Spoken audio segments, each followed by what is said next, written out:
Tout le monde est acteur. Il n'y a pas que les acteurs publics. C'est pas qu'une histoire de normes.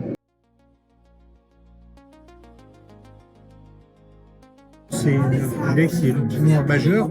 Je me souviens que lorsque j'étais président de la Fédération de Terre de France pendant 10 ans, j'ai beaucoup promu la charte Romain-Jacob. C'est un exemple parmi d'autres qui visait à faciliter pour les personnes en situation de handicap l'accès aux soins.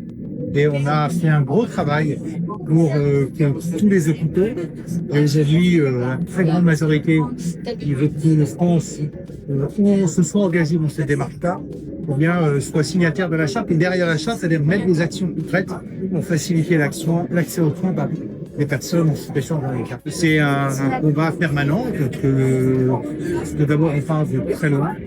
Je suis à l'origine cette année d'une mission parlementaire qui a permis d'évaluer 20 ans après la loi de 2005, la grande loi voulue au président Jacques Chirac sur le handicap, la loi de 2005.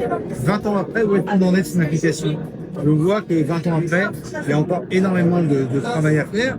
Ce qu'on imaginait possible en 2005 reste encore pas toujours mis en œuvre. Une meilleure inclusion des personnes en situation de handicap, c'est encore un long chemin pour arriver à cette inclusion rêvée, cette inclusion, cette fluidité de l'inclusion. Et donc, c'est ce combat-là qui va continuer à mener.